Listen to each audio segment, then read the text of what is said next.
Okay, welcome back, guys. Now, as we progress through remarketing, like this is one of my favorite topics and I guess favorite lessons within the course because it really starts to get into the strategy and getting into more the funnel kind of targeting, right? A lot of people don't. Again, they think that with Google, I should say, that once I put my product on Google, that it's just magically going to be shown, right? I think people have gotten a lot smarter over the years, but when I first started this, I mean, that was really what the sentiment was, right? It was all about, oh man, I just need to create a business, create a product that's really, really valuable, and I can just throw it on Google and everybody will see it, right? And I'll just make a ton of sales. But especially as we've moved further into the internet age and more in the e-com age where a lot more of our transactions are going online, it's much more about the full funnel aspect of it because there's so many frauds out there. There's so many different payment kind of issues that can happen with different companies. There's fulfillment dates. Even some company may be able to get it to you in 2 days as opposed to 2 weeks, right? So there's a lot of different variables that are now coming into play whenever they're talking about online sales. So it's much more about creating value and exposing these different points within the process.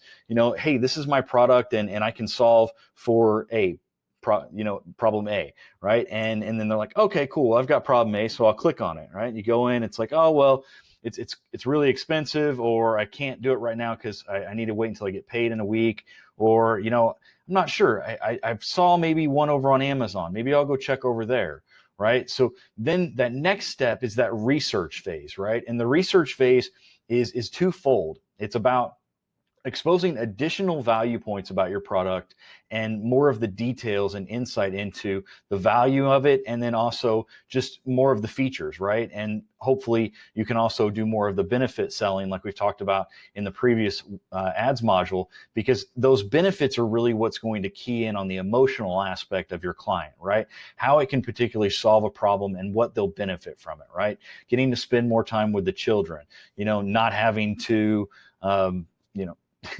I think the Charmin one is always funny, right? It's like, oh, hey, the benefit is you don't have the leftover trails. But those are benefit selling. Like, it isn't that, hey, Charmin is a cheaper option or that it's a stronger option and then it's made 5-ply, right? It's the details of how it doesn't or how it works isn't what's important. The fact that it doesn't break apart during use is the most important part, right? And that's what's conveyed in those particular ads. And that's what remarketing is used to do. It's used to expose those additional value props and give you more touch points where you can build that value and that loyalty, and most of all, that trust that when they make that purchase of your particular product, they're going to be happy with it. They're purchasing a quality product. It's going to get to them in a timely manner, and their valuable financial information isn't going to be, pissed away in the wind. And that's what's all is developed throughout that entire phase. And that's why in this first part, where we're actually going to talk more about the strategy and the codes and how the setup of the audience is, I'm going to actually build out a couple different campaigns. So I'm going to build out a search campaign and a display campaign and explain the strategy as we go down through those different parts, right? So the first thing that you would typically do with any sort of remarketing campaign is you're going to be building out a display campaign. So I've started that in this one, right? And I'm going to minimize my head over here so I don't take up so much screen time. Wow, it's going crazy. So the cool thing about all the display campaigns and YouTube campaigns and shopping campaigns is they can be run at relatively low budgets, right? You don't have to have the same type of budget that you're going to have typically on search, unless you just have a very, very large audience, because that's what's really going to dictate how much your budget is. The cost per click is going to be about 35% of what you're going to see on the search network, right? Or that direct response impact. And especially when you're talking about adding in the component of the relevancy of the remarketing code and the pixel data on there, it even brings it down even lower. So, but what we're going to do on this is we want to always drive, sales, unless we're a mortgage banker or something along those lines. real estate, dental leads, something along those lines. Lead gen is going to be more in obviously the leads. If we're selling a product or a service, we're going to look for sales, right? So we're going to go down here, click on display. It's going to give you a couple different options. You've got standard display campaign and Gmail campaign. Gmail campaigns, they're very, very effective, but I would say they're a little bit more advanced, or I would say a piece that you want to put in the funnel after you've kind of got it perfected to really fine tune and maybe reduce touch points. If you see that there's a lot of the Gmail app showing up in your placements, and it might be good to target that specifically, right? So from that point, you're going to go down, you're going to put your URL in here.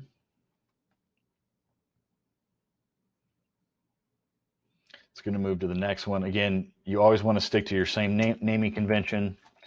Kind of reinforce this throughout. Growth.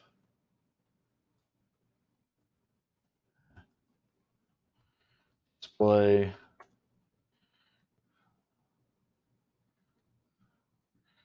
Market. I'm going to do responsive display. So we're going to go a lot more in this into the Accelerated division and all about how to kind of build these out and utilize these more in depth. But I'm just going to kind of give you a good basis and fundamentals so that you can still deploy these and test them out if you haven't upgraded to the Accelerated program. But I guarantee after this video, you'll definitely be considering it. Within the targeting as well, it's the same principles as setting up, with one of your other campaigns, right? You're really going to want to only focus on your targeted area. So if I'm only looking to get clients in Arizona, I only want to target Arizona. Okay. You don't really have to worry about so much of the exclusions in here, because with the display campaign, it's only going to factor into the people that are in the audience, right? So as long as that audience is, really it's just what's ever in the audience, right? The exclusions aren't going to be as big of a deal because you're not going to be targeting areas unless you're selling all over the United States again. And yes, unless you are, and you've got those particular states that you don't offer products in, then you would want to go through the same process of doing this and doing the exclusions and going that. But for this particular action, I'm just going to, my code, all my traffic is from Arizona. I only offer in Arizona. And so I'm just going to stick with that. I don't really need to worry about the exclusions. But what I do need to worry about, obviously, is the people in or regularly in my targeted location. So under, again, the location options, I'm going to go ahead and put people in or regularly in your targeted location. Okay, language, I always want to do English, unless you want to write some ads in another language.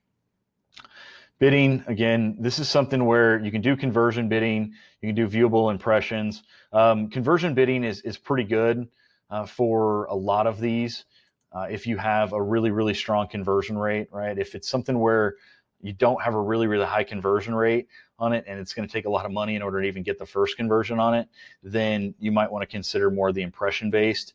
But I always try and stick to any of the performance-based bidding models. I'm always going to, you've got conversion, right? You can manually set the bids or automatically maximize.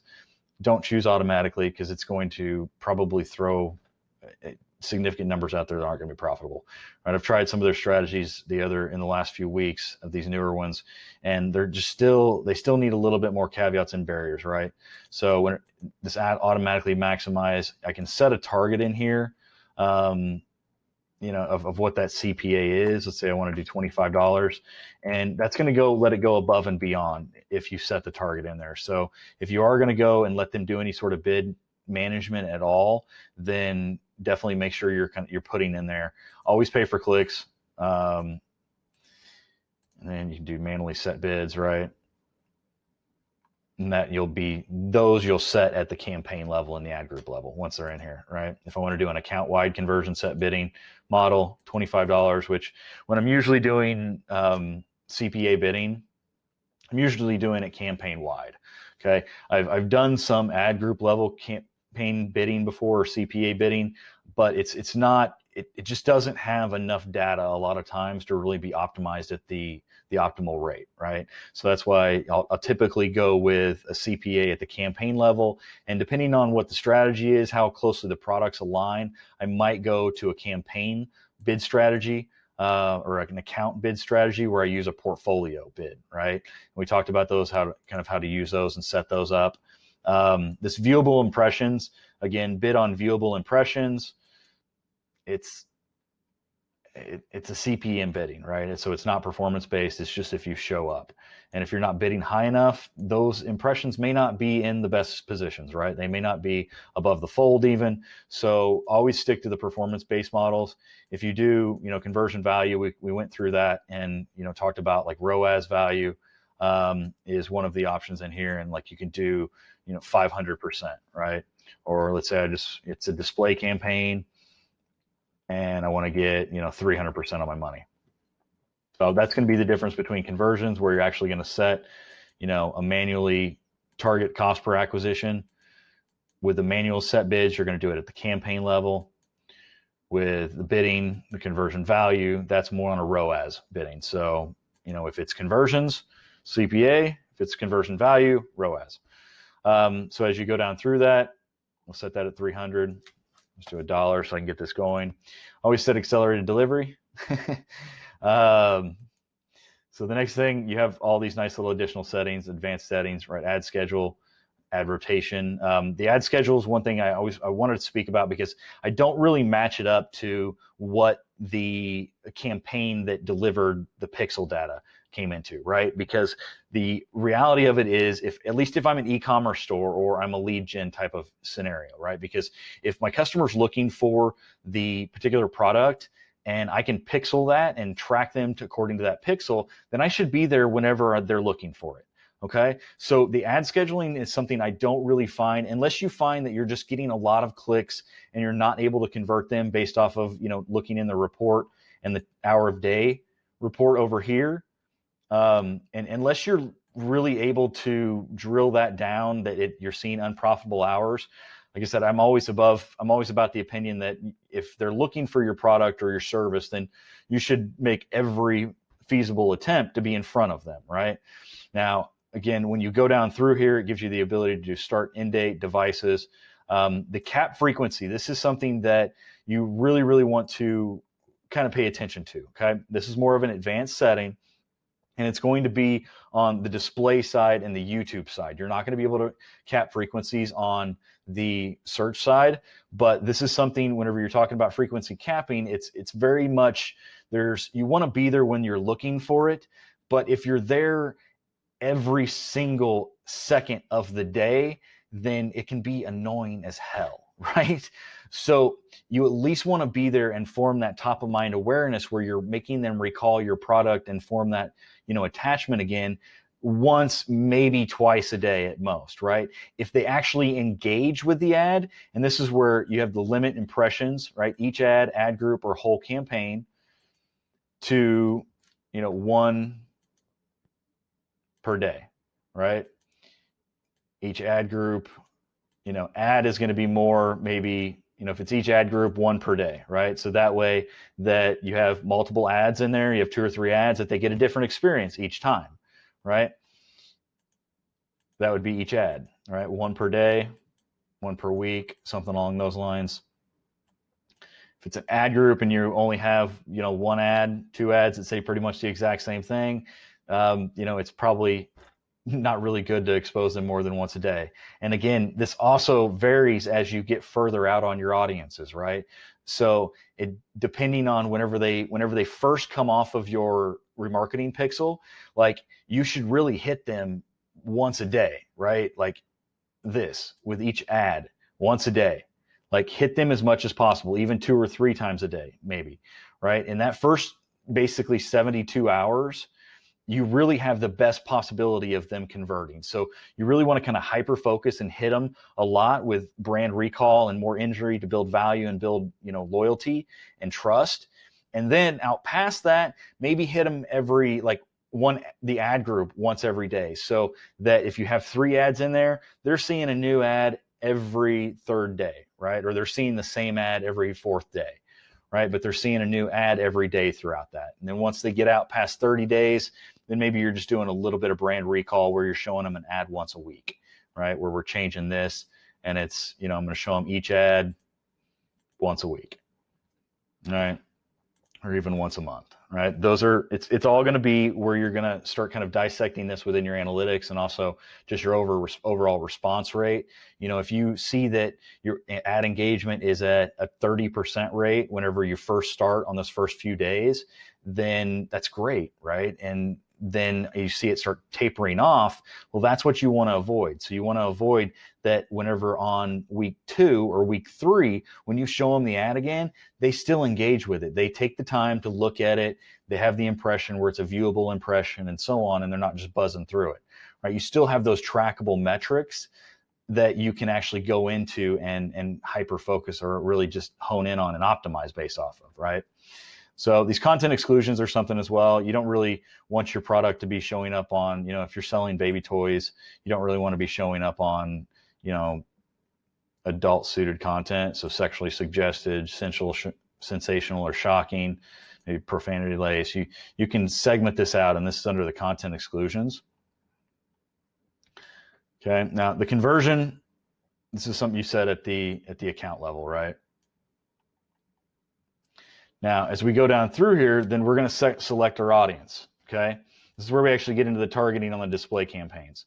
Now, the audience, you're going to basically select, we're just going to start this off as a simple one. So we're going to do all website visitors, right? What it's going to give you, since it broke down, says, general visitors, non-converters, past converters, program searches, and program viewers, okay? So I can select one or all of these, and as you get more back into this and you start seeing consumers start working their way or prospects working their way down through your site at a more, a greater rate, at deeper in the pages or scrolling further as page depth wise, then you can start retargeting according to these more specific levels, right? Like past converters, you may want to re-hit them up. Hey, did you see, make sure you take advantage of the new upgrades that we've took advantage with the class. And we also just, rolled out our social program, right? Check out our social program. Since you're a past subscriber, we'll give you 30% off, right? Those are strategies that you can use with remarketing for either selling that initial product or even doing upsells after the fact, because that's also what this data is really, really valuable for, right? Selling additional complementary products or upselling to, new classes, new services, something along those lines. Tax time every year. People only really do taxes once a year, right? So having that audience where you can go back 365, 540 days, and you can remarket them whenever it gets closer to March and April about, hey, we're still here. And since you came and used us last year, we'll give you 10% off this particular year. I'm not going to say a particular brand, but those are the kind of things that you want to strategize with building out these audiences as you're building out these campaigns. So with this one, we'll just go ahead and done. And as we go down through this, now I can section my demographics as well to refine that, because the people that maybe find their way to the site doesn't mean that they're always in my target demographic, right? So if I have a higher ticket item, maybe I want to get rid of the lower 50%, right? If I I have maybe a little bit more economic base, type of product. If I'm more of a wholesaler of things where, I sell in bulk, or, there's any different one of the reasons why income levels, the ultimate thing that you really want to look at before you make any of these evaluations though, is into your campaign. Right? Your campaign data will tell you how to set these things up and how to filter out those audience data into what's not valuable, right? If you see you're getting all this traffic from 18 to 24-year-olds, but it never converts on your site, then we don't want to retarget those people, right? And that's because the likelihood of them converting, right? We may want to run one test, but if you see, you're definitely not going to put a lot of money towards that particular demographic. In fact, and you may actually even want to downbid that demographic a little bit, and you can basically go into the demographics under the settings portions. I'll show you that real quick.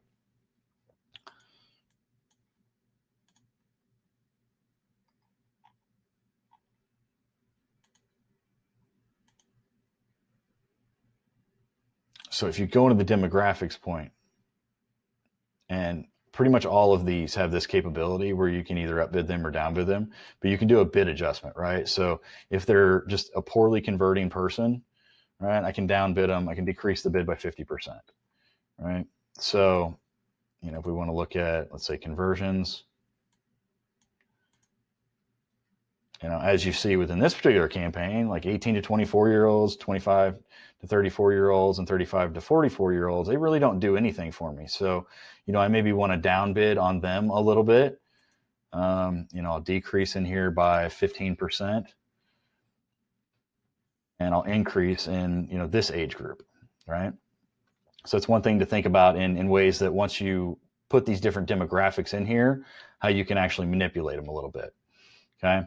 And again, it's more about looking at the data, right? Don't make assumptions about your product. That's one of the things that I hopefully I've instilled throughout this entire course is Google AdWords, the dashboard gives you an incredibly robust amount of data.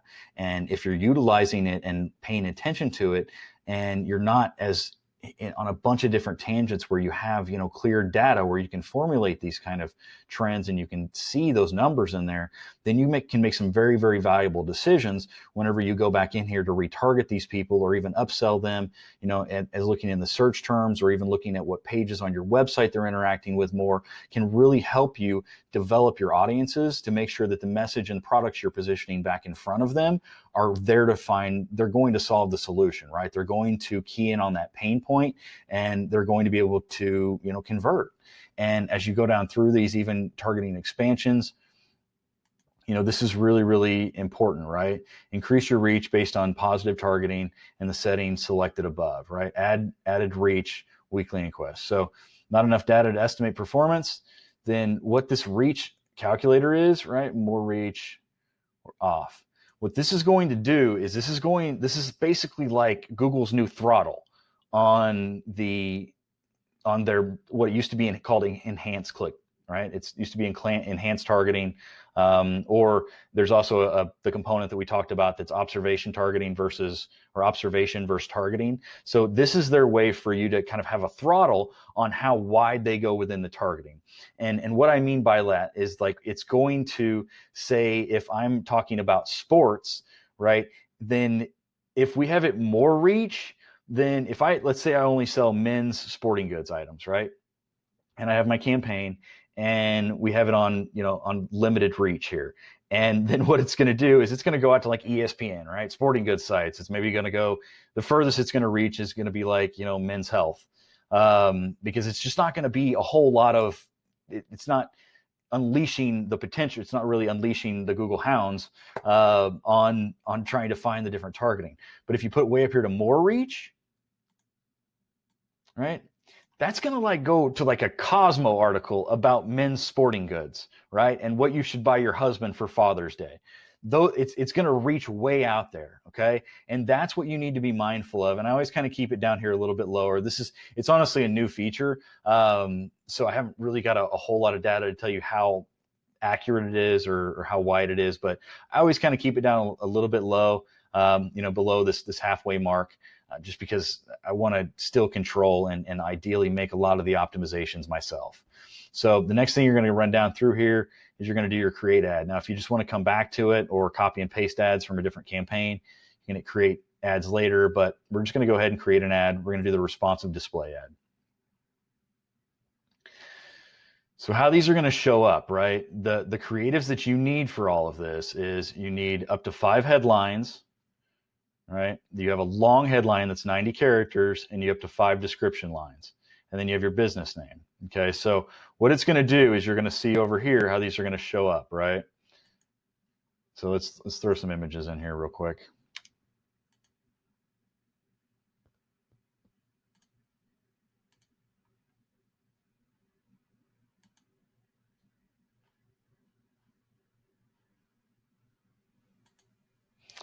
So I'll use that as the image.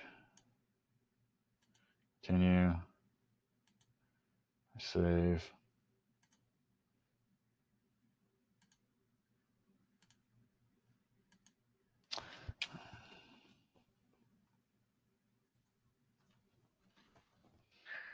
So we're just going to find a different video just for example here, right? Now this is going to show up. So and you have your different headline, test, line,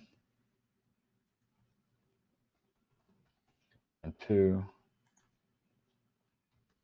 and 3.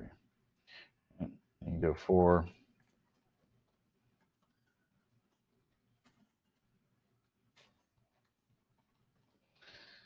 And you at least need 2 that are in here.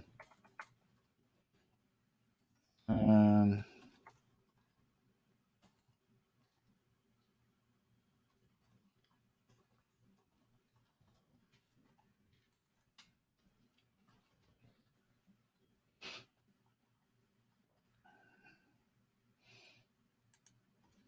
this description line 2. These are the long description lines, right?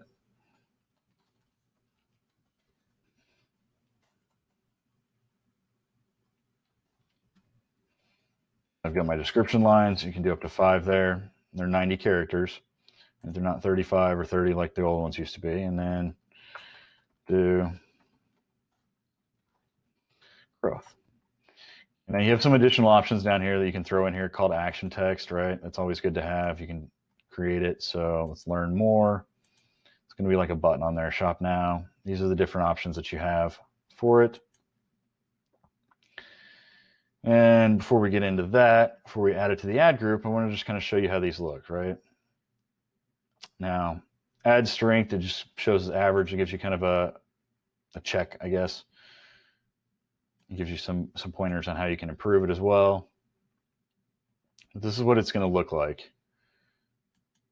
Now, these are all the mobile formats, right? So it's going to rotate throughout. It's going to put my headlines at different areas. It's going to put the different creatives, both the image and the video in there in different contexts. And this one, it overlays the creative over the video, which is kind of cool, right? So that's how a lot of them are going to be structured. And it's going to structure that out using its smart learning and AI stuff in order to figure out the best format for each particular person. That's on Display Network, YouTube, and Gmail are the different areas that it can go. So like on Gmail, how these ads are going to look is like this. Okay. Now, this is a good way to kind of start out testing on Gmail. If it works really well, then you can actually create ads that are more specific and to Gmail's requirements, because they're all different. They all vary, right? On YouTube, it's only 300 by 250, and then it's 728 by 90. Display Network, they vary as well. And then you've got your Gmail on here. And then even, your actual ads on mobile are going to vary different on each device as well. Okay. So as you go down through here, to go ahead and add these to the ad group, all you got to do is just add ad group. So you pretty much construct the entire campaign in that one profile, right? So there's not really a whole lot of jumping around when you're building out these display campaigns. And you just hit create campaign. Target ROAS isn't available, so we got to do conversions. That's right. Set it at 25, right? I have a lead. And you go to your final screen, kind of confirm everything, and create campaign. So I'm going to go ahead and pause that one because I don't need it. And then to jump back over here to the search campaign, right, you have a little bit more clarity as far as what you actually want to put in there as far as a goal, ultimate result of your goal, I should say. But it's going to follow the same thing, right? I would, again, even though you're doing an RLSA campaign, a search remarketing on here, I would still stick to keeping display and search separate. Okay, especially with this type of stuff, it's going to spend more money on display than it is going to on search, just with your code, because the reach is just way bigger, right? But as you go down through here, it's the same settings, targeting, location, and then in the audience section is where you're going to attribute the remarketing audience to. And just like that, you open it up, hit browse, go down to remarketing. We'll do our all AdWords list. Now, this is basically audience targeting, setting for this campaign, right? It's target versus observation. So the difference between the target versus observation, right? The target is literally like, let's say you also put in a keyword for education courses, right? So the only time that I'm ever going to show up in front of that customer is if they've been on my website and they type in the term education sources. So it must match both terms. Or if I have, let's say I go ahead and throw in also an income driver in there as well, where they can't be in the top 50 or the below or 50%, then it's going to form that Venn diagram, right? Where those, and it's only going to contact the intersecting points, is what the targeted method, right, is.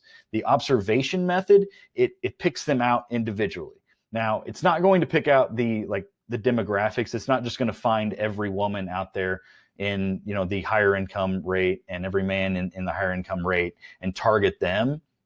It's going to stick to the actual targeting modalities like audiences, topics, or keywords, but it's just going to be broader, right? It can key in on the target, or it can key in on the keyword, or it can key in on the audience data. So it can actually basically show up on the searches. So you could actually show up on keywords of people that have never been exposed to your site, right? Where the ads aren't going to make very much sense. And with these targeting, with these remarketing campaigns, you really want to move the conversation along, right? So if all of a sudden it's somebody that has no idea about your product and you're jumping into calling them back talking, hey, why'd you leave our site? Did you know that we were also awarded the New York Times coolest product that's coming out in 2019? Right? You can't have that type of ad text on a first interaction to somebody about a product they're unfamiliar with, because it's going to have zero impact. So with the remarketing campaigns, always go with the targeting method on these, okay? Budget, it's going to be a little bit more because your clicks are going to be a little bit more, right? So $10. Accelerate. And you still have those same option, conversions versus conversion value. You have impression share. But in this model, you have the ability on search campaigns, you have the ability to actually do clicks. Okay. We'll just do a lot of these conversion biddings, if like with the display campaign on that particular, with that goal set, you can only do either impression share conversions or conversion value, right? So the best one to choose is the conversion because it gives you the most control. Within this particular campaign, it's you kind of, maybe it may start a little bit slower, so you may actually want to start it on clicks rather than the conversions. But conversions is okay. Just try and give it a little bit more room, right? If your normal conversion, if you want to get it to 25, maybe set it at 30 or 35. Right? Give yourself a little bit of leeway so you can still have enough room in your budget and your conversion bidding so that it can find your target audience. Because the thing about it is it may cost you $10 more to make that sale, but if you sell 100 times more, then the offset in volume is going to outweigh what you had to reduce or what you lost in the ultimate ROI or in the CPA value, right? So keep that in mind as you're experimenting, at least when you're starting out campaigns. It's much easier to start them broad and bring them down than it is to start them very, very tight, because you just don't get any traffic or data in order for you to be able to optimize, right? And that's ultimately what we are trying to do with any campaign, is get enough data where we can optimize and create a better experience, lower cost, create more volume, and basically increase the overall experience for the consumer while we make a lot more money. Now, within the search campaigns, specifically the RLSA, you do have the site link capability, okay?